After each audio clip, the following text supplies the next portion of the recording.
Bismillahirrahmanirrahim. Assalamu alaikum. Registration ID 180867 5B. I'm going to explain the lab 1's tasks, introduction to the development tools in the lab softwares. In this lab we are going to use Arduino IDE and Atmel Studio version 7. Now moving to the tasks of this lab. The first coding we are going to do on the Arduino IDE, we are going to use the built-in function of blinking. For blinking code, we are going to use the built-in function which we find from the file drop-down menu, example, basics, and here is a blinking code. Now we have a code written for the blinking of an LED. The LED is attached to the respective pin, which is pin 13, and when we run this code and transfer this code on the Uno, the LED start blinking. Now to verify this code, click on this tick button which starts compiling.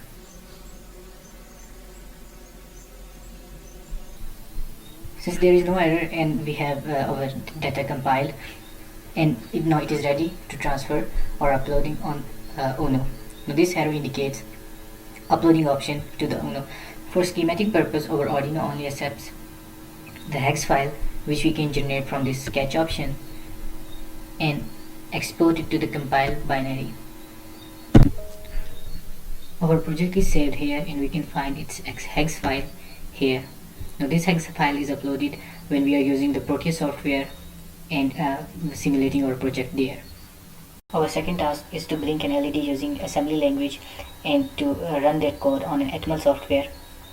For that purpose, first we have to launch the Atmel Studio version 7. Just the hardware settings. Now go to the tools and set the external tools. Now title as, since we are going to send this code to the Arduino, we name it, and in command we are going to copy this extension. This extension varies from system to system. And in argument we are going to copy this section. This extension is different for the Arduino Uno and Arduino Mega. So copy this and paste it in argument. Now apply. Okay. Start a new project. For assembly language, select assembler, AVR project, or we named it.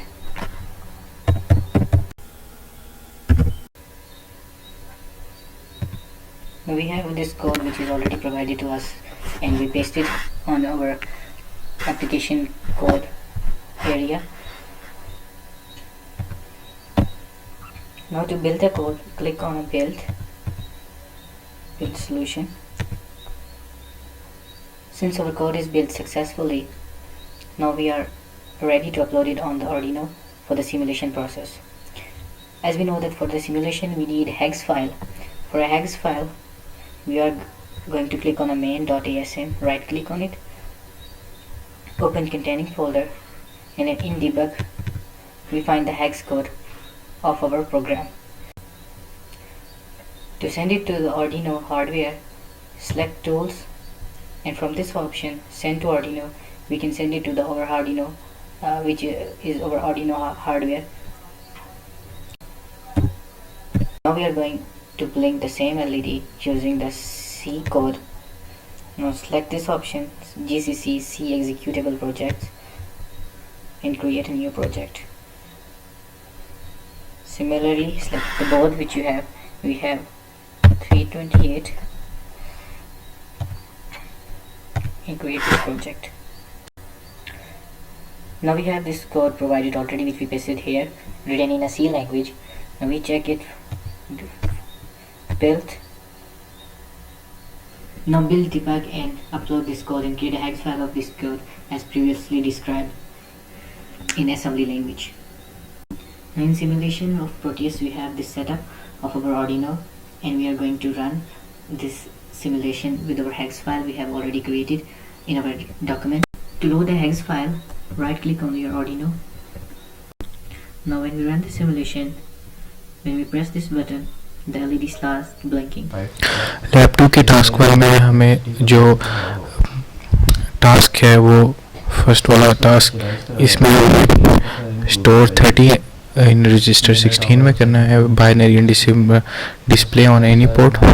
After then add 25 in that value, show the result of any port, clear the R16, show the simulation in the Atmel studio. So Atmel studio में ये हमारे पास code है. सो इसमें सबसे पहले हमने register 16 पे output declare करवाई है. फिर हमने पोर्ट बी, जिस पर हमने पोर्ट बी पे आउटपुट ली है, जो पोर्ट बी का रजिस्टर 16 है उस पर हमने आउटपुट ली है.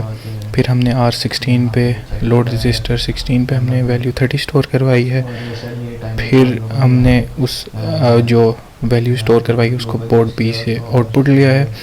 फिर हमने रजिस्टर 17 पे 25 को ऐड किया है, 25 को इनपुट लिया है. फिर हमने उसको जो है रजिस्टर 16 पे जो वैल्यू और रजिस्टर 17 पे जो वैल्यू, उन दोनों को ऐड किया है. ऐड करने के बाद हमने जो रिज़ल्ट है उसको पोर्ट बी पे डिस्प्ले करवाया है, जो कि रिज़ल्ट था R16 में. उसके बाद हमने CLR की कमांड यूज़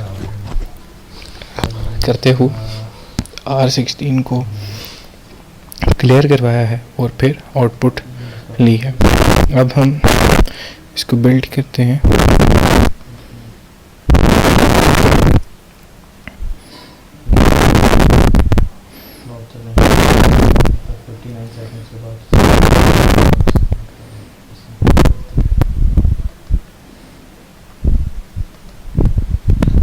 तू क्यों बोल रहा है बीच में यार? शॉर्ट हो गई है तेरी. तो करना है. सेकंड टास्क में हमें एक पोर्ट से इनपुट लेनी है और उसको दूसरे पोर्ट पे उसकी आउटपुट लेनी है. यार ये दे ना, पार्टनर दे. ये सबसे पहले हमने ये वाला दे, वो वाला. स्टार्ट में हमने सबसे पहले R16 को एज इनपुट लिया है. रजिस्टर 16 को मुझे नहीं चाहिए. DDRB यानी पोर्ट लिखा के जाएगा रजिस्टर 16 पे वो वैल्यू स्टोर कर. फिर नेक्स्ट स्टेप में हमने उसी रजिस्टर को आउटपुट डिक्लेयर किया है, जो कि दूसरी पोर्ट का है DDRB R16 का रजिस्टर. फिर हमने इनपुट जो ली थी R16 को, उसको पिन B पे उसका आउटपुट लिया है और D से उसके हमने आउटपुट डिस्प्ले करवा दिया है. और R जंप स्टार्ट यानी यहाँ से प्रोग्राम वापस स्टार्ट की तरफ चला जाएगा. टास्क 3 में हमने चार्जिंग को LED को एक चार्जिंग सीक्वेंस में हमने रखना है. यहाँ पे हमने SBI कमांड यूज़ की है, जो सेट बिट को 1 कर रही है पोर्ट B की 7 को. फिर हम डिले ले रहे हैं. उसके बाद फिर हमने इसको कॉल करके और हमने इसको जो 8 LEDs यूज़ की हैं उनको हमने चार्जिंग सीक्वेंस में रखा है और डिले फंक्शन लगाया है. एंड में हमने उस डिले फंक्शन बना के हमने इसको कॉल करवाया है.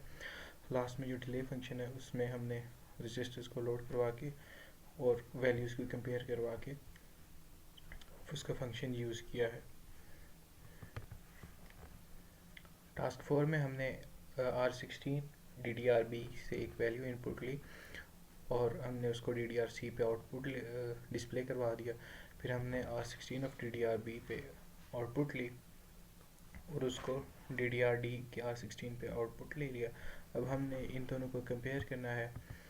यहाँ पे BREQ को यूज़ किया गया है. अगर तो वो आपस में सेम है जो वैल्यूज़ ली गई हैं, तो हमें 0B0010011 यानी LED सीक्वेंस को इस सीक्वेंस में डिस्प्ले करवाना है. और अगर वो एक दूसरे के इक्वल नहीं है तो हम इसको डिस्प्ले करवा देंगे.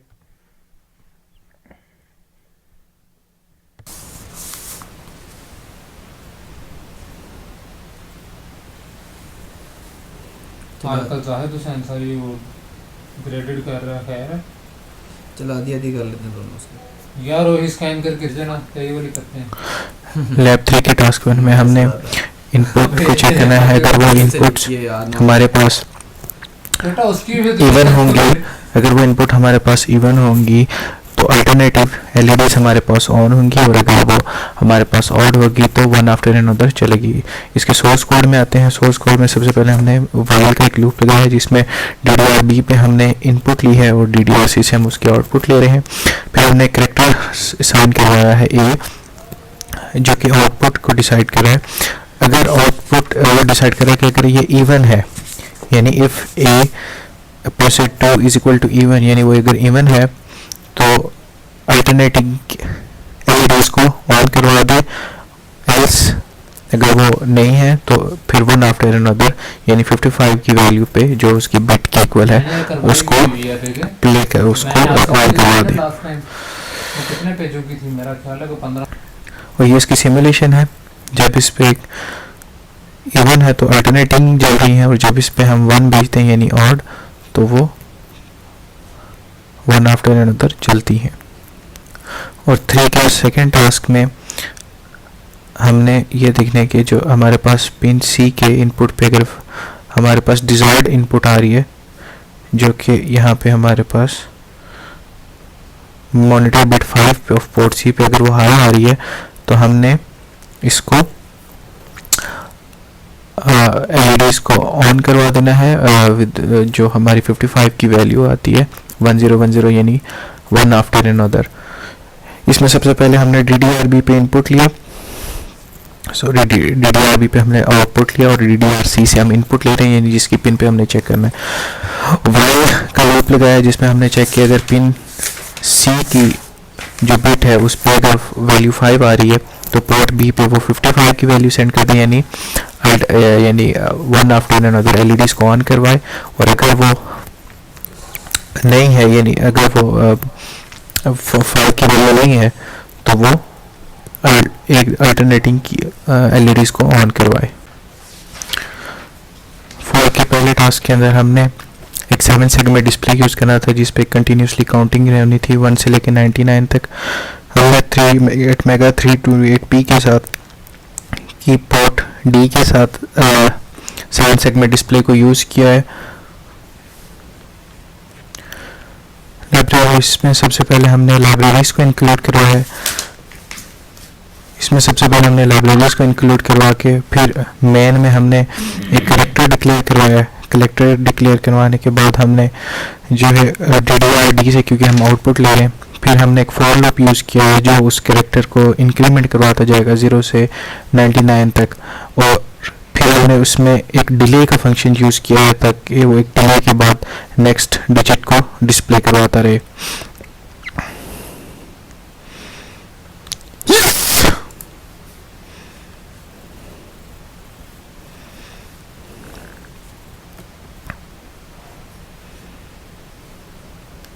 जब हमने कोड को रन किया तो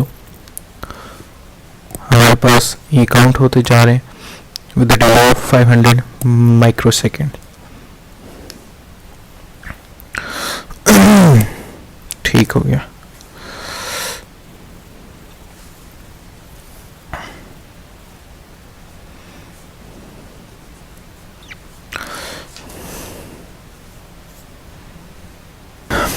फिर टास्क 2 में हमने एक कीपैड बनाना था, हेक्स कीपैड, जिसके हमने कोई भी इनपुट लें तो ये वाली एलईडी ऑन हो।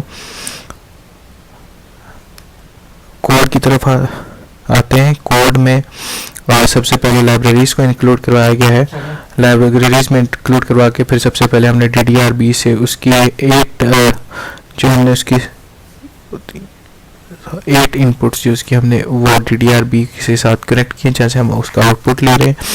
और फिर वाइल में हमने ये कंडीशन लगाई है कि अगर कोई भी इनपुट हाई होती है तो कोई भी इनपुट अगर हाई होती है तो उसमें उस वक्त तक एलईडी को ऑन रखा जाए।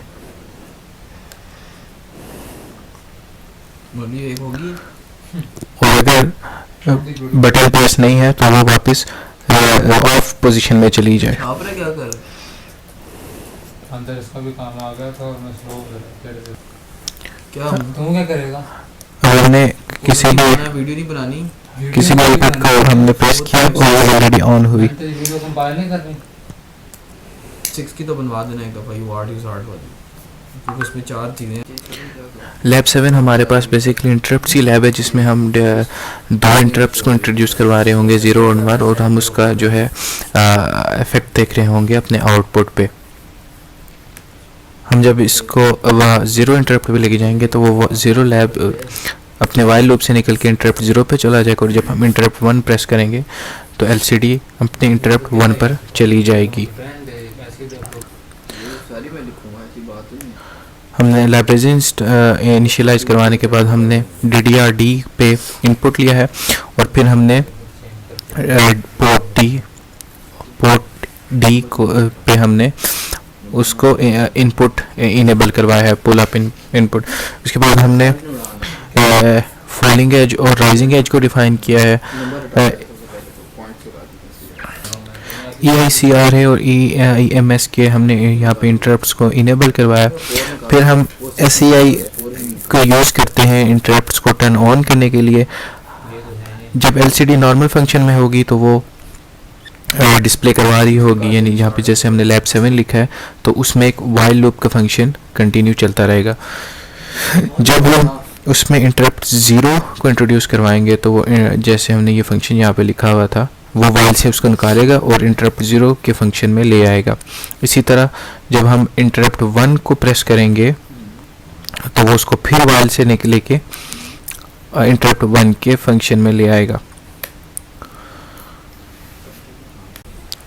तो लैब 8 में हमने एक टेम्परेचर सेंसर बनाना है LM35 को यूज़ करते हुए, जिसकी डिस्प्ले हमने LCD पे लेनी है।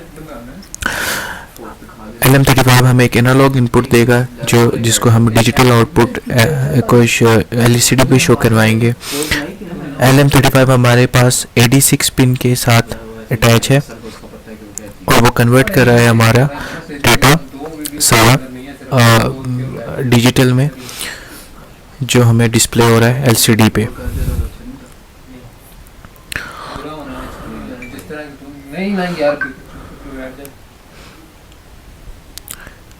सिमुलेशन में जब हमने उसको रन करेंगे तो वो टेम्परेचर हमें LCD पे डिस्प्ले करवाएगा जो हमारा डिजिटल आउटपुट है, जहाँ हमारे सेंसर ने जो एनालॉग इनपुट लिया था उसका। लाइब्रेरीज को इंक्लूड करवाने के बाद हमने LCD को इनिशियलाइज करवाया और AD-MUX यानी ये एनालॉग टू डिजिटल मक्स हम यूज़ करें, और ये वाले फंक्शन यूज़ करके हमने जो हमारे पास टेम्परेचर आ रहा था उसको हमने डिस्प्ले करवाया डिजिटल फॉर्म में स्क्रीन पे।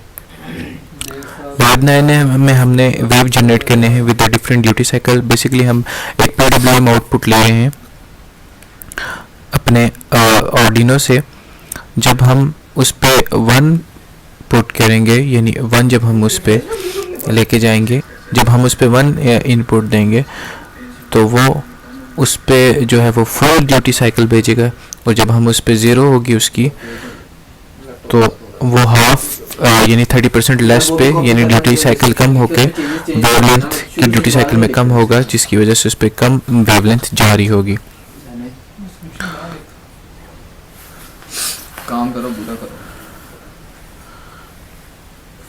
अब इस पे 1 भेजे तो ये 30% लेस पे जा रहा है, सॉरी 0 पे 30% लेस जा रहा है, 1 पे पूरा 255। और ये कोड में हमने उसको डिफाइन कर दिया है कि जब ये 0 होगा तो ये 30% लेस पे का ड्यूटी साइकिल वर्क करेगा, और जब हम इसको पूरे 100 यानी जब उसको हम ऑन करेंगे तो वो पूरे 100 पर अपनी ऑपरेट करेगा।